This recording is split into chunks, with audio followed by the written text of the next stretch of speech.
नमस्कार बच्चों। आज हम आपको संवेग के बारे में बताएंगे। संवेग क्या होता है? तो देखो, संवेग संवेग का मतलब अगर इसका हम संधि विच्छेद कर दें तो इस तरह से हो जाएगा। सन का मतलब होता है संहति।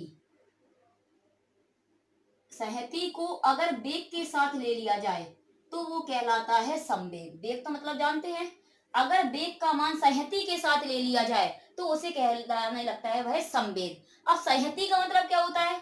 संहति या इसी का दूसरा नाम होता है द्रव्यमान। संहति का ही दूसरा नाम क्या होता है? द्रव्यमान। यानी किसी वस्तु का वेग अगर उसके द्रव्यमान के साथ ले लिया जाए तो उसे संवेग कहते हैं।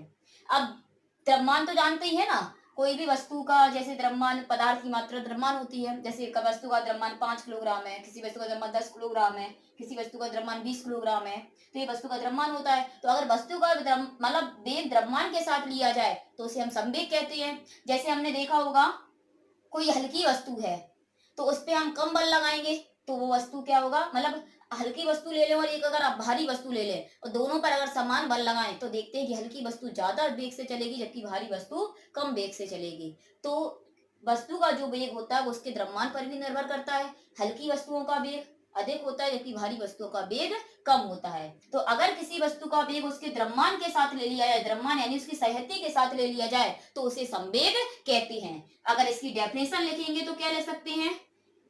किसी वस्तु के द्रव्यमान तथा वेग के गुणनफल को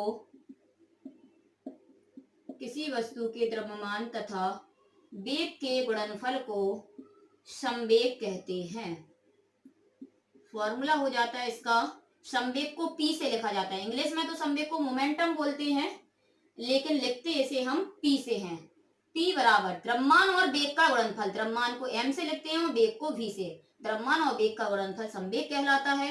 यदि इसका मात्रक बनाएं तो द्रव्यमान का मात्रक किलोग्राम हो जाएगा और वेग का मात्रक मीटर पर सेकंड होता है। तो संवेग का मात्रक बन जाएगा किलोग्राम इंटू मीटर पर सेकंड। समझ में आया होगा संवेग के बारे में। इसके बाद हम आवेग भी बताएंगे आपको कि आवेग क्या होता है। तो यहाँ पर आवेग भी जानेंगे, आवेग क्या होता है।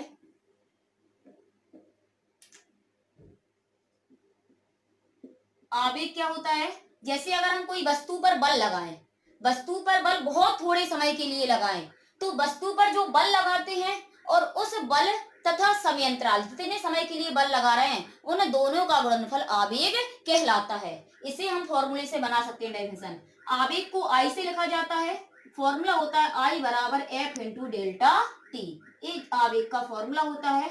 और यहाँ पर अगर हम मात्रक बनाएंगे आवेग का तो बल का मात्रक न्यूटन होता है और समय का मात्रक सेकंड होता है। तो यहाँ पर आवेग का जो मात्रक है वो बन जाएगा न्यूटन इंटू सेकंड। तो यहीं से अब हम डेफिनेशन बना सकते हैं कि अगर किसी वस्तु पर बल थोड़े समय के लिए लगाया जाता है तो बल और समयांतराल का गुणनफल आवेग कहलाता है। तो डेफिनेशन यहाँ हम एक बार लिख देते हैं। यदि किसी वस्तु पर बाह्य बल थोड़े समयांतराल के लिए लगाया जाए, थोड़े समयांतराल के लिए लगाया जाए तो बाह्य बल तथा समयांतराल के गुणनफल को आवेग कहते हैं। ये आवेग की डेफिनेशन होती है। यानी यदि किसी वस्तु पर बाह्य बल थोड़े समयांतराल के लिए लगाते हैं तो बाह्य बल और समयांतराल डेल्टा टी समयांतराल होता है का गुणनफल आवेग कहलाता है।